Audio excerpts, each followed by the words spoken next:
자, 안녕하세요 여러분.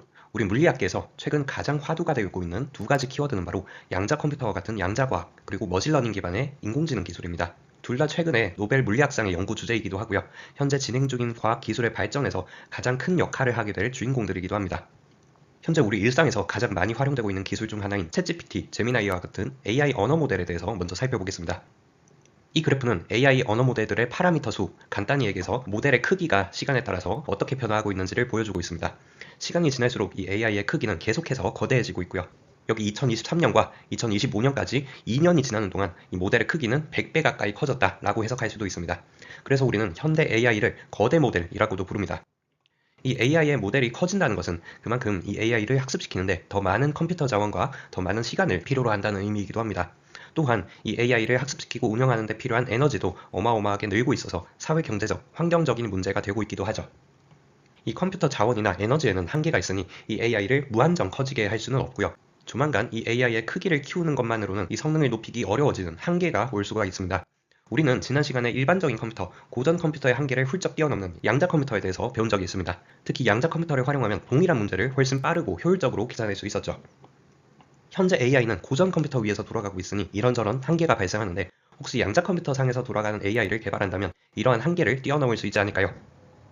오늘은 바로 이렇게 미래 AI의 핵심 기술, 핵심 플랫폼이 될 수도 있는 이 양자 컴퓨터 위에서 돌아가는 AI, 즉 양자 인공지능에 대해서 간단히 배워보려고 합니다. 우리는 인공지능이 인공신경망으로 구성되어 있다고 했습니다. 이것을 양자 컴퓨터 상에서 구현한 걸 양자 인공신경망이라고 하는데요. 먼저 우리가 첫 시간 때 배웠던 일반적인 인공신경망, 고전 인공신경망에 대해서 간단히 복습해 보겠습니다. 인공신경망이란 이렇게 인풋 X를 받아서 여러 동그라미들에서의 연산을 지나고 아웃풋 Y를 내뱉는 그런 모델이라고 보시면 되고요. 여기서 동그라미 하나하나는 바로 퍼셉트론이라 불리는 단위이고, 각각의 퍼셉트론들은 이렇게 W와 B라는 파라미터들로 구성되어 있습니다. 이 파라미터들을 활용해서 X로부터 Y를 계산하는 것이죠. 그리고 이 인공신경망을 학습시킨다는 것은 이 W와 B 파라미터들을 최적화해가는 것에 해당합니다. 자, 그렇다면 양자 인공신경망을 한번 살펴보겠습니다. 양자 인공신경망을 그림으로 표현해보면 이렇게 되고요. 우리가 지난 시간에 배운 양자 컴퓨터와도 동일한 구조입니다. 이 양자 컴퓨터를 구성하는 각각의 양자 게이트들은 큐빗의 양자 상태를 회전시키거나 중첩시키고요, 혹은 얽히게 하기도 하는 그런 역할을 한다고 배웠습니다. 예를 들어서 이 큐빗들을 0에서 시작하도록 해서 인풋 X를 받아 그 X만큼 각도를 회전시키고요. 그리고 세타만큼 각도들을 여러 번 회전시키고 얽히게 한 다음에 마지막으로 큐빗의 상태를 관측하면 아웃풋 Y에 대응되는 것이죠. 즉 앞에서의 고전적인 인공신경망과 마찬가지로 인풋 X를 받아서 아웃풋 Y를 내뱉는 구조이고, 역할도 동일하다라고 볼 수 있겠습니다. 참고로 이때 우리가 조정 가능한 파라미터는 바로 이 세타 각도에 해당합니다. 앞에서 고전 인공신경망에서 W를 조정해서 학습시킬 수 있었듯이 이번에는 세타를 조정해서 이 양자 인공신경망을 학습시킬 수 있다는 것입니다. 그럼 고전 인공신경망보다 양자 인공신경망이 좋은 게 무엇인지에 대해서 얘기해 보려고 하는데요. 우리는 양자역학에서 양자 중첩이라는 특이한 현상을 배웠습니다. 이걸 잘 활용한 게 바로 큐빗을 활용한 양자 컴퓨터였죠. 고전 컴퓨터에서의 비트를 활용하는 고전적인 신경망의 경우에는 n개의 비트로 표현 가능한 정보의 수가 많아봤자 n개였습니다. 그렇다면 더 많은 정보를 담으려면, 즉 더 똑똑해지려면 당연히 그에 비례해서 AI의 모델의 크기가 커져야 하는 것이죠. 이것이 바로 AI가 계속해서 거대해지고 있는 이유라고 할 수 있습니다. 반면에 양자 컴퓨터에서 큐빗을 활용하는 양자 신경망을 생각해 보겠습니다. 각각의 큐빗들은 0과 1, 두 개의 상태가 동시에 존재하는 중첩 상태라 할 수 있는데요. 그렇다는 말은 n개의 큐빗으로 조합이 가능한 경우의 수가 2의 n승까지가 됩니다. 즉 표현 가능한 정보의 개수가 기하급수적으로 많다는 말이죠. 다르게 얘기하자면 동일한 수의 비트 혹은 큐빗에서 양자 신경망은 훨씬 많은 정보를 담을 수 있고, 혹은 똑같은 성능을 위해서 훨씬 작고 효율적인 모델을 만들 수 있다는 얘기가 됩니다. 또한 우리는 양자역학에서 또 하나의 희한한 현상을 배운 적이 있습니다. 바로 얽힘 현상이죠. 이 얽힘 현상을 나타내는 대표적인 양자 게이트는 CNOT 게이트였습니다. 기호로는 이렇게 표현하고요. 이 CNOT 게이트는 두 개의 독립적인 큐빗들을 받아서 두 상태가 서로 의존적이도록 하나의 수식으로 묶어주는 역할을 했습니다. 이것을 어렵게 얘기하자면 피처들 간의 상호 연관성, 비선형성을 추가해준다 라고 표현할 수 있습니다. 사실 우리는 고전적인 신경망을 딥 뉴럴 네트워크라고 부르는데요. 이 인공신경망이 딥해야 하는 이유, 즉 깊어야 하는 이유가 바로 이 상호 연관성, 비선형성을 충분히 반영하기 위해서라고 할 수 있습니다. 즉 이 상호 정보를 담기 위해서 AI가 계속 깊어져야 하고 거대해져야 했던 것이죠. 근데 우리가 양자 신경망을 활용한다면 모델의 깊이를 큐빗 간의 얽힘으로 대체할 수 있게 됩니다. 즉 CNOT 게이트 몇 개만 넣어주면 고전 신경망처럼 깊거나 거대해지지 않더라도 이 AI가 충분히 피처들 간의 복잡한 상호 연관성들을 이해하고 학습할 수 있게 되는 것이죠. 또한 양자역학의 아주 중요한 특징은 바로 모든 게 확률로서 존재한다는 점입니다. 양자 AI가 계산한 후에도 그 값을 측정하기 전에는 그 아웃풋의 결과가 확률로 존재하다가 우리가 측정을 하는 순간 그 가능한 확률 중에 하나로 관찰되게 되는 것이죠. 즉 양자 AI는 확률적 AI다 라고도 얘기할 수 있습니다. 사실 우리 인간도 똑같은 조건에서 매번 다른 선택을 하기도 합니다. 즉 우리의 선택 또한 랜덤하고 확률적이라는 것이죠. 그래서 현대적인 AI는 일부러 이렇게 랜덤성, 확률성을 만들어주기도 합니다. 왜냐하면 확률적 AI는 그 랜덤성으로 인해서 가끔은 틀리거나 실수를 하기도 하지만 반대로 가끔은 더 창의적인 생각을 할 수 있게 되기도 합니다. 즉 AI를 더 사람스럽게 만들어주는 것이죠.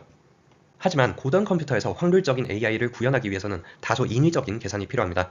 굳이 이 인공지능망이 확률을 아웃풋으로 계산하게 한 다음에 그 확률을 이용해서 추가적으로 랜덤 뽑기를 해서 최종 아웃풋을 결정하는 것이죠.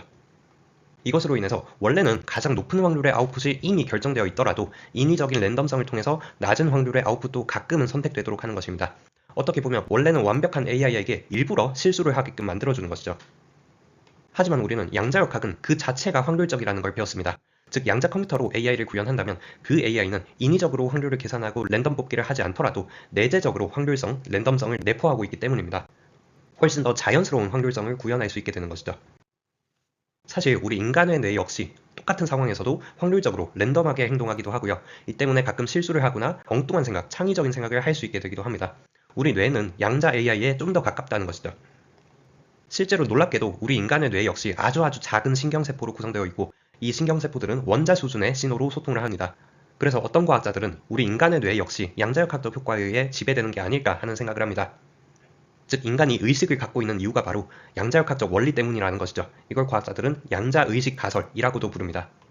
말 그대로 신경세포가 전달하는 신호가 사실은 양자역학적 효과에 가깝고 그 자체가 확률의 형태로 연산된다는 것이 바로 우리 뇌가 컴퓨터랑은 다르고 의식이 존재하는 원인이라는 것이죠.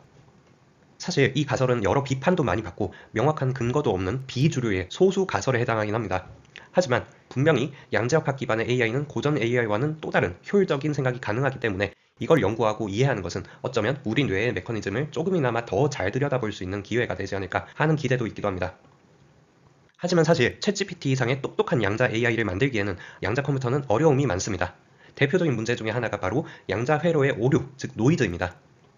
즉 우리가 아무리 큐빗을 잘 만들고 양자 컴퓨터를 잘 만들어 놓더라도 큐빗이란 건 아주 예민하기 때문에 이렇게 회로를 지나면서 정보를 잃어버리거나 상태가 변화하기도 합니다. 즉 아직까지는 양자 컴퓨터가 완벽하지는 않다는 것이죠. 이렇게 노이즈가 있는 현재 수준의 불완전한 양자 컴퓨터를 줄여서 리스크라고 부르기도 합니다. 현재 양자 컴퓨터 연구의 가장 큰 화두 중 하나가 바로 이러한 오류를 보정하거나 고전 컴퓨터와 연계해서 이 오류를 최소화하는 등의 연구 주제들이라 할 수 있습니다. 근데 사실 앞에서 보았듯이 AI는 어차피 확률성을 필요로 합니다. 그리고 이 계산의 오류, 노이즈가 바로 어떻게 보면 이 랜덤성을 이야기하는 가장 쉬운 요소라고도 할 수 있는 것이죠. 비유를 하자면 우리 인간도 가끔은 실수를 통해서 배우거나 창의력을 발휘하게 되기도 하듯이 이 양자 AI에서의 작은 노이즈는 어떻게 보면 큰 문제가 되지 않을 수도 있다는 것입니다. 마지막으로 양자 컴퓨터보다 양자 AI 관점에서의 어려움들에 대해서 얘기하면서 마무리하려고 합니다. 사실 어렵다는 건 그만큼 연구할 게 많다는 점이기 때문에 우리 과학자들에겐 오히려 좋은 소식이기도 합니다. 자, 첫 번째는 바로 우리가 계속 얘기하고 있는 이 양자역학의 확률성 때문에 발생하는데요.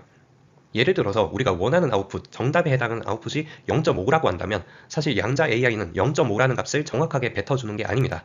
양자역학의 특성상 이 0.5라는 상태를 직접적으로 알아내는 방법은 존재하지 않기 때문입니다. 대신 여러 번 던지다 보면 50% 확률로 1, 50% 확률로 0을 뱉어서 그것의 평균값 혹은 기대값이 0.5가 되도록 할 뿐이죠. 즉 양자 AI의 아웃풋을 추정하려면 여러 번 던진 후에 그것의 평균을 통해서 아웃풋을 알아낼 수밖에 없습니다. 예를 들어서 10번을 던져서 그 중에 한 대여섯 번 정도가 1이 나온다면 그 아웃풋이 0.5 정도이구나 하고 아는 것이죠. 즉 아주 정밀한 아웃풋을 알려면 정말 많이 주사위를 던져야 하고 그 와중에 측정값은 확률적으로 정해지기 때문에 거기서 오는 오차, 노이즈도 발생합니다. 이걸 우리는 샘플링 노이즈라고도 표현하는 것이죠. 또 두 번째 양자 AI의 어려움은 바로 학습에서의 어려움입니다. 우리는 고전적인 인공신경망을 학습시키는 방법으로 경사하강법에 대해서 배운 적이 있습니다. 이 경사하강법이란 이렇게 오차에 대한 함수가 왼쪽처럼 우물처럼 생겨있기 때문에 이 한 점에서 시작했을 때 그것의 경사를 따라서 내려간다면 언젠가 이 최소점에 도달하겠다라는 걸 의미합니다. 근데 양자신경망의 경우에는 오차 함수를 그려보면 여기 오른쪽처럼 생겨있곤 합니다. 즉 우물이 이렇게 블랙홀처럼 되게 좁은 영역에서 급격하게 형성되어 있다는 것이죠. 이런 형태의 오차함수, 즉 로스 랜드스케이프에서는 이미 한 점에서 출발하더라도 그 경사를 따라간다고 할 때 항상 최소점에 도달하지 않게 됩니다. 즉 정사학원법을 적용해도 학습이 잘 안 되는 경우가 많은 것이죠. 이렇게 양자 AI를 상용화하기까지는 이 외에도 몇 가지의 허들들이 존재하는 그런 상황입니다. 제가 주로 연구하고 있는 이 양자 AI 분야도 이런 문제들을 타파하기 위해서 어떤 알고리즘이나 기술이 필요한지 등에 대한 연구에 해당하고요. 하지만 분명한 것은 언젠가 양자 컴퓨터가 더 발전해서 상용화된다면 현재 AI의 한계점을 돌파할 수 있는 새로운 플랫폼이 바로 그 양자 컴퓨터가 될 것이고요. 이러한 미래 AI의 핵심 기술이 바로 양자 인공신경망이라고 할 수 있습니다. 사실 요즘과 같이 급변하고 있는 AI 시대에서 압도되지 않기 위해서는 이렇게 미래의 발전 방향에 대해서 예상해보고 미리 공부하고 대비해놓는 것도 좋지 않을까 하는 말씀을 드리면서 이번 강의 시리즈를 마무리하려고 합니다. 혹시 양자역학이나 양자 컴퓨터 혹은 인공지능에 대해 더 궁금한 게 있다면 추후에 또 더 좋은 강의로 한번 준비해보도록 하겠습니다. 감사합니다.